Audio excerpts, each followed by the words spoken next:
maa ngi tudd déjà Ismaïla Dione maa nekk président wu alumni des anciens stagiaires sénégalais en Corée du Sud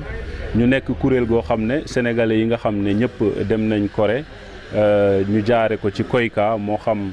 stage bu gàtt wala ñu dem jàngi defi master ñoom ñoo regroupé wu tey ñu ngi nekk presque juróom-ñaari téeméeri membres donc li nga xam ne moo ñu tax a jóg nag mooy li nga xam ne la Corée du Sud def ba réussir ko atteindre niveau de développement bii mu am tey ñun ñu inspiré wu ci loolu pour vraiment di ko proposer état du Sénégal mais ci ginnaaw loolu tam ñun dañuy def ay actions humanitaires comme lu mel ni tey li ñu ñëw vraiment jàppale état bi ci li nga xam ne mooy xeex ndóol jàpp ci wàllu développement bi kon tey daanaka activité bi ñuy def tey mu bokk ci sunu plan d'action 2019 ci wàllu woowu la aaju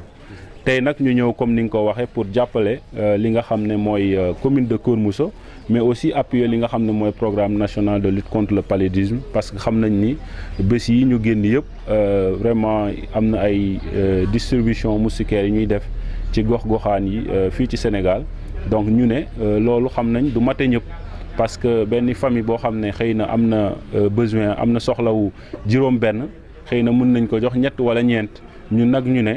du ñu jël suñu effort yi ñu tas ko dañuy ñëw rek xool benn localité boo xam ne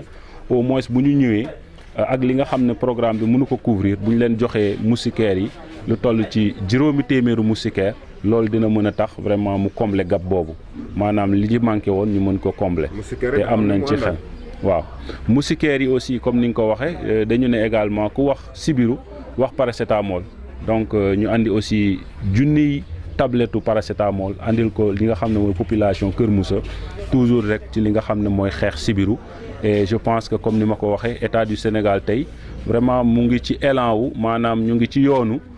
jële fi li nga xam ne mooy sibiru ndax gis nañ ni at yi passé ba ren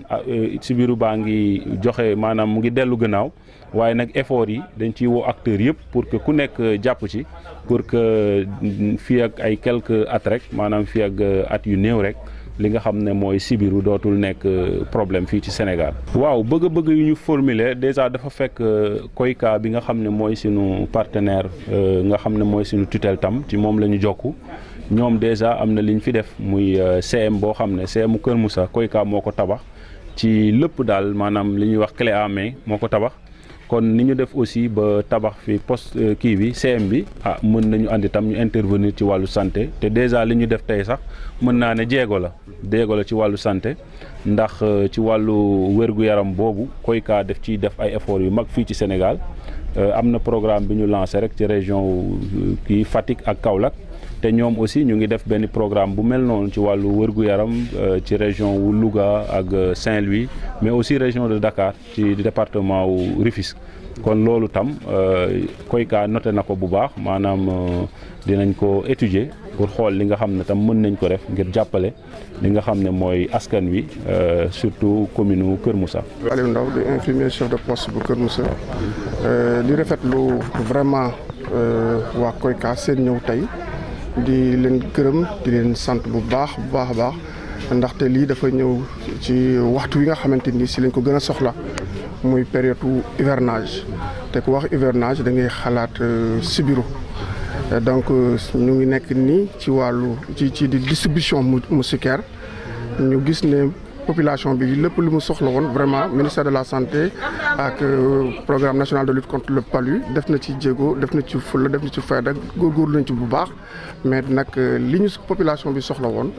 daanaka lu ci ëpp demewul noonu donc ñoom suñ ñëwee tey andil ñu appui moustiquaire day nekk tamit benn ouf de soulagement ci biir population bi.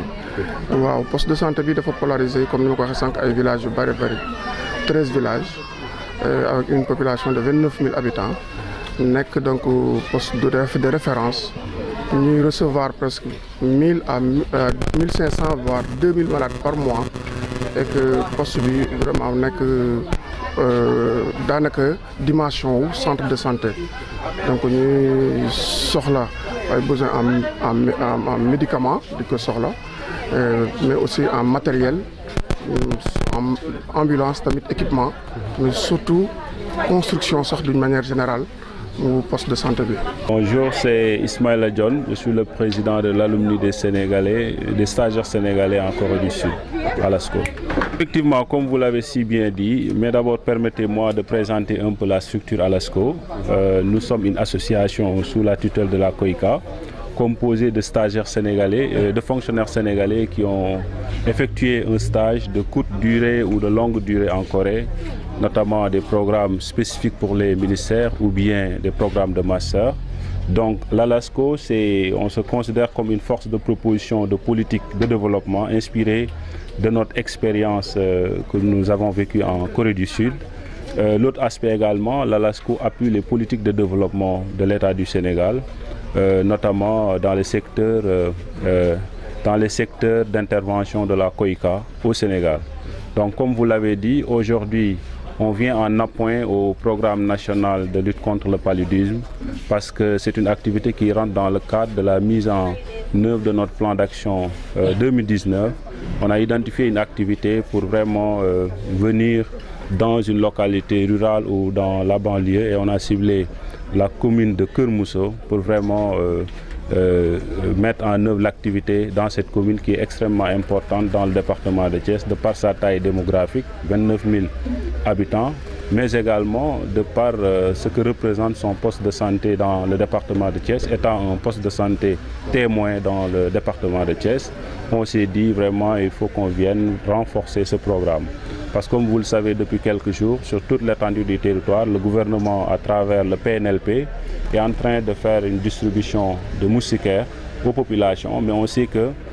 ça ne peut pas combler toute la demande des populations. C'est pourquoi on s'est dit, nous allons cibler une localité comme Keur Moussa, vraiment venir les appuyer et on est très sûr que ça va couvrir une bonne partie du gap, parce que le programme ne pouvant pas tout satisfaire. C'est pourquoi on est là aujourd'hui pour remettre un lot de 500 moustiquaires aux populations à travers le comité de santé, à travers le poste de santé, à travers la mutuelle de santé, mais également des médicaments, 1000 tablettes de paracétamol, un médicament générique. Et je pense que c'est extrêmement important parce que, comme j'ai eu à le dire, c'est vrai que depuis quelques années, le paludisme a beaucoup régressé après l'intervention de l'État et de ses partenaires que je qualifie d'agressifs. Mais on sait que vraiment il y a encore des efforts qui restent à faire. Et comme je l'ai dit, nous qualifions en tout cas le don de moustiquaires aux populations comme étant une grande offensive contre le paludisme parce qu'aujourd'hui le Sénégal est sur une posture de prévention parce que j'avoue qu'avec le recul, la régression du taux de prévalence, je pense que là quand même si on continue tous vraiment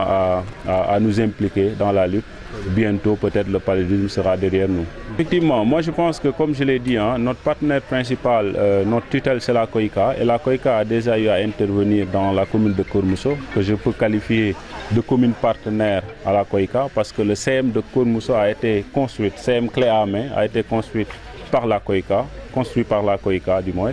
Donc voilà, l'intervention dans le secteur de la santé peut également nous amener à intervenir l'intervention dans le secteur de l'éducation peut nous amener également à intervenir dans la santé. Et je pense que, comme l'a précisé la directrice adjointe de la COICA, il y a déjà une intervention dans les régions de Fatick, Kaolack, Louga, Saint-Louis, mais également dans la région de Dakar sur le domaine de la santé. Là également, Keur Moussa peut être éligible. Mais comme j'ai dit, on a pris bonne note, de même que la COICA, et je pense que le possible sera fait.